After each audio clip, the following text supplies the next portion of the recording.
Alain Papadopoulos, notre Alain. Alain est aussi, comme Ariane Artignan, un journaliste. Il a créé, il est l'animateur de 2 sites spécialisés, l'un tourné vers le public, l'autre tourné vers les professionnels, universimo.com et pro.com. Et puis, c'est un animal bizarre parce que il a été administrateur de biens, agent immobilier pendant des années. Donc, c'est un journaliste issu de la profession immobilière. Alain, quel regard portez-vous sur ce lien renouvelé, peut-être déjà renouvelé, c'est ce qu'on entend de la part de Cédric Gozzi ou d'Alain, ou en voie de renouvellement entre l'habitant et son immeuble et son logement, avec le double regard du journaliste et d'un homme très proche de la profession? J'aurais un regard d'ancien syndic de copropriété dans un premier temps, et puis aussi d'habitant d'une commune qui est en train d'être fibrée, si je puis dire. Orange est en train de l'équiper, mais au terme d'une attente quand même assez, je dirais, comment dire, frustrante, hein, parce que ça fait quand même 2 ou 3 ans qu'on nous dit c'est pour demain, et puis ça finit par venir. Alors ça finit par venir, on va tous se précipiter pour prendre des abonnements. Bon, pourquoi faut-il finalement, pourquoi est-ce qu'Orange, je me dis, organise un colloque, notamment pour les professionnels de l'immobilier, pour les sensibiliser aux problèmes? Parce que dans le fond, tout ce qu'on a dit, je ne vais pas y revenir, hein, tous les besoins que la fibre va satisfaire et tous les changements qu'elle apporte pour ceux qui en bénéficient, c'est une évidence. Et en plus de ça, on a la chance en France que ce soit pas très très cher. Enfin, les abonnements sont pas extrêmement coûteux, et quand on voit l'ensemble des services que ça couvre, bon, alors on va pas trop le dire parce qu'on est chez Orange et on va pas trop les inciter à augmenter leurs prix, mais enfin ils sont quand même soumis à une certaine concurrence, donc on peut leur faire confiance. En fait, quand on regarde une commune qui est en train d'être équipée, alors évidemment, moi je suis un petit peu en banlieue, donc à Paris, les choses sont beaucoup plus avancées, mais il y a le pavillonnaire. Bon, alors le pavillonnaire, on n'a pas le choix. Si c'est pas desservi, c'est pas desservi. Quand c'est desservi, chacun va juger de l'intérêt que ça a et va s'abonner ou va pas s'abonner, c'est son problème. Le problème, c'est dans le collectif. Dans le collectif, on peut dire aussi que dans le collectif institutionnel, enfin, je veux dire, dans monopropriété, le monopropriétaire n'a pas trop de mal à se convaincre qu'il faut qu'il équipe son immeuble, et comme la décision ne dépend que de lui, ça va en général assez vite. Je ne pense pas qu'il y ait de freinage à ce niveau-là. Donc le problème, c'est la copropriété. En copropriété, bizarrement, ça traîne. Et là, on voit, par exemple, je vois dans ma commune, finalement, la diffusion des abonnements va pouvoir se faire plus rapidement dans le pavillonnaire diffus ou lotissement qui a été plus difficile à équiper, plutôt que dans le collectif qui a été raccordable, qui a été éligible beaucoup plus tôt. Ça traîne. Voilà, ça traîne, ça freine. Ça freine parce que dans les copropriétés, on se dit oui, mais bon, on a une proposition d'Orange, mais est-ce qu'on va pas avoir un autre opérateur qui va venir nous faire aussi une proposition d'équipement? Et puis bon, le contrat, il faut l'étudier, bon, voilà. Et alors, il se produit un phénomène bizarre, parce que moi je connais bien les syndics et je connais bien les conseils syndicaux, c'est que finalement dans la copropriété, il y a quand même un petit clan qui est... bon, alors le syndic, le pauvre, il a des interlocuteurs qui sont ce qu'ils sont. C'est en général des conseillers syndicaux. C'est pas toujours des jeunes. C'est pas toujours des geeks. Et donc, le syndic a tendance à se dire, bon, je suis leur chef, hein, mais je les suis. Bon. C'est-à-dire que je ne vais pas aller trop en avant. Les syndics savent bien que quand on va trop en avant par rapport au conseil syndical, on se prend des coups sur les doigts. Donc voilà, alors le conseil syndical discute, ouais, il faut, bon, enfin, on va le mettre à l'ordre du jour. Oui, il faut le mettre à l'ordre du jour. On a une proposition, il faut la mettre à l'ordre du jour. Enfin, on a une proposition, on ne la sollicite pas forcément tout de suite. Puis quand on l'a, on va peut-être la mettre dans un tiroir en se disant, bon, c'est trop tôt là, on va la mettre à la prochaine. Il y a, à mon avis, une méconnaissance de la responsabilité des gens qui s'occupent d'une copropriété par rapport à l'immeuble. Le syndicat des copropriétaires, dans la loi, dit le syndicat a pour objet la conservation, l'entretien et l'administration des parties communes. La conservation, qu'est-ce que c'est que la conservation ? Ce terme induit intuitivement qu'on conserve l'existant. Voilà, on garde les choses telles qu'elles sont. Et puis on essaye de faire durer le plus longtemps possible. Mais quand même, un immeuble du XVIIIe siècle, si on avait imaginé qu'il y ait des syndics qui s'en occupent depuis le XVIIIe siècle, il serait inhabitable si on l'avait simplement conservé. Il n'y aurait pas d'eau, il n'y aurait pas d'électricité, il n'y aurait pas de gaz, il n'y aurait pas d'ascenseur, il n'y aurait pas de... etc. Conserver un immeuble, le faire vivre, c'est aussi l'adapter aux besoins. L'adapter aux besoins des résidents. Aux besoins des résidents copropriétaires occupants, ceux qu'on voit aussi, ceux qu'on voit jamais en assemblée, pas seulement ceux qui viennent en assemblée et qui s'expriment, et puis les occupants, c'est aussi les locataires, qu'on a tendance à oublier un petit peu, c'est quand même la moitié des résidents en copropriété. Et donc, il y a une espèce d'inconscience, je dirais, des conseils syndicaux, et puis avec eux des syndics, sur leur responsabilité de conserver l'immeuble, de le conserver adapté aux besoins. Alors, conserver un immeuble, c'est l'adapter aux besoins en matière de sécurité, en matière d'énergie, enfin de performance énergétique, en matière de confort d'utilisation, en matière de sécurité d'ascenseur, etc. C'est aussi, évidemment, lui apporter l'ensemble des services dont ont besoin les gens. Et là, je dirais, effectivement, bon, on l'a dit, je ne vais pas le répéter, je crois qu'il faut aussi se dire, on raisonne un petit peu de manière statique, on se dit les gens qui sont là, ou les gens qui vont venir, vont préférer un immeuble équipé, etc. Mais que dire des gens qui ont déjà été, parce qu'il y a quand même une certaine mobilité, que dire des gens qui ont déjà été dans un appartement fibré, enfin un appartement qui bénéficie de la fibre, et qui changent d'appartement.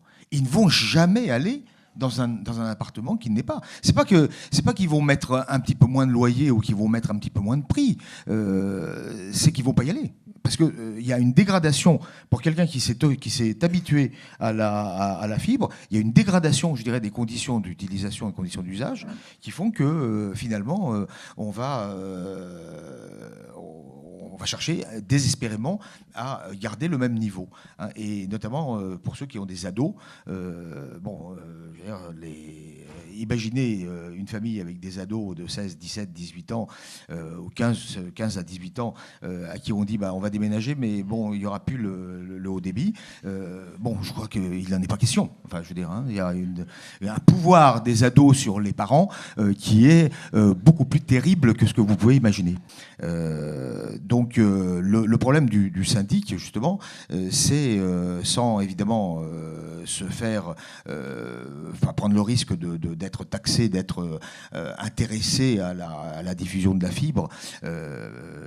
En copropriété, on n'est jamais loin de cela. C'est d'éclairer la copropriété sur le fait qu'il faut tenir compte aussi de tous les besoins minoritaires dans l'immeuble et de tous les besoins qui ne s'expriment pas. Et que par rapport à une évolution technologique comme celle-là, on ne peut pas rester comme ça et se dire, finalement, il n'y a que 25% des copropriétaires qui prendraient un abonnement, donc on a d'autres priorités, on s'occupe du chauffage, etc.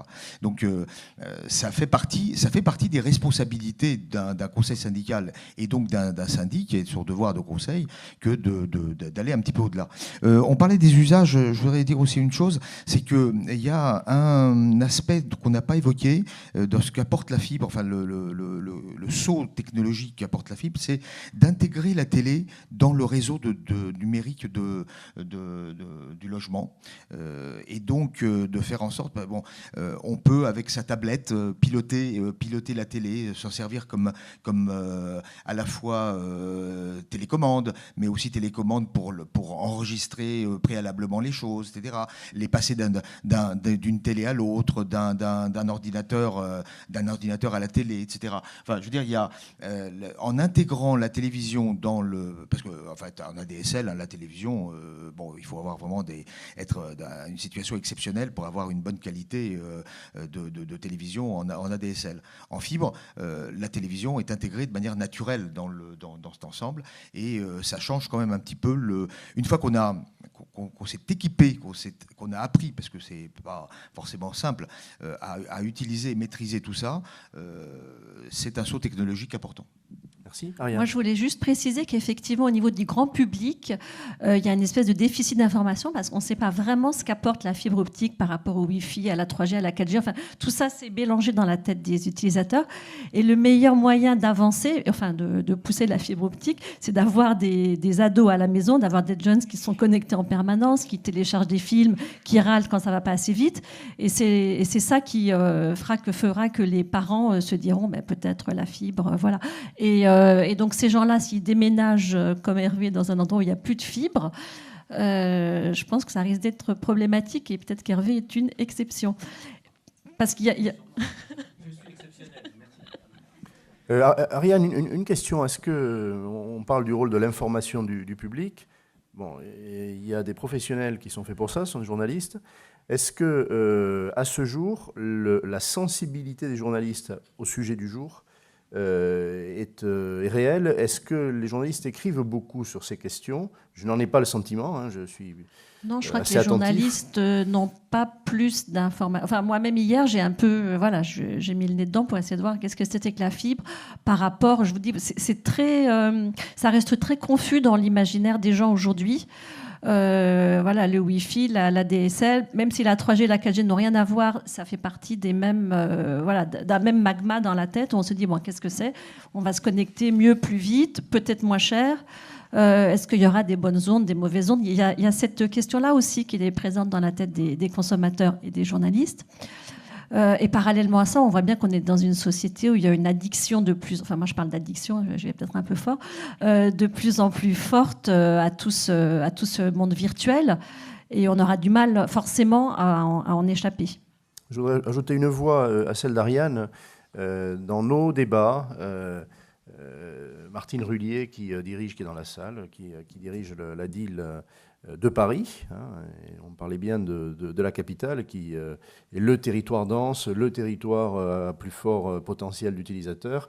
Elle avait porté témoignage que le degré d'information était très faible, hein, et à longueur de journée, une ADIL reçoit du public, un public représentatif, hein, non pas des spécialistes, non pas forcément des consommateurs avisés, et elle avait porté témoignage de ce déficit. Donc je crois qu'il faut en prendre la mesure. Cédric. Moi, j'aimerais encore insister sur un point, c'est le fait de ne pas présenter la fibre comme étant une norme technique ou une norme technologique, parce que ça intéresse personne. Enfin, ça n'intéresse pas les syndics, ça n'intéresse pas les occupants, ça n'intéresse pas les propriétaires. Il faut absolument donner envie. Donner envie, parce que vous l'avez dit, aussi, équiper un immeuble de la fibre, malgré tout, c'est un peu des emmerdes pour le syndic, parce qu'il ne sait pas trop ce qui va se passer, il prend un petit risque et tout ça. Donc il faut absolument donner envie à travers à la fois les mots, l'imaginaire et un bénéfice. On a fait beaucoup la comparaison avec la valeur verte ou la qualité environnementale des bâtiments. Le BBC, ça a mis des années à s'imposer. Aujourd'hui, c'est un vrai critère de choix des logements. C'est-à-dire qu'un logement qui est normalisé BBC, il a une vraie valeur supérieure sur le marché qui est démontrée, et c'est un vrai critère de choix pour les habitants. Ça a mis beaucoup de temps à arriver. C'est arrivé non pas pour des soucis environnementaux du tout, hein, c'est arrivé pour des soucis de facture énergétique. Ce qui est très intéressant, c'est que nous, on a fait beaucoup d'études sur le sujet pour nos clients, parce qu'on a des clients dans l'univers immobilier, aussi sur la domotique, parce qu'on dit la prochaine révolution également du logement, ça va être la domotique, et c'est aussi lié évidemment à la fibre. Les gens, si vous leur demandez est-ce qu'ils sont prêts à payer plus pour un équipement domotique et le pilotage à distance de leurs équipements électriques, vous en avez 9% qui vous disent oui. Si vous leur demandez est-ce que vous êtes prêts à payer plus pour un logement qui va être plus économe en énergie, ils vous disent à 90% oui, alors que c'est la même chose. La domotique, c'est d'abord et avant tout le pilotage énergétique pour une moindre consommation. Donc vous voyez bien le paradoxe. C'est que si vous présentez la domotique comme étant une capacité technique à piloter les outils, ça intéresse personne, c'est un peu plus des emmerdes et on se dit mais est-ce qu'il n'y a pas une obsolescence de ces outils, est-ce que ça va pas tomber en panne, qu'est-ce qui va m'arriver? Si vous présentez en disant voilà, ça permet 10% d'efficacité énergétique supplémentaire, là vous avez un vrai levier de transformation. La fibre, à mon avis, c'est la même chose, hein, et le pareil il est juste de ce point de vue-là. On peut mettre fin à cette table ronde. Je vous remercie beaucoup de vos contributions.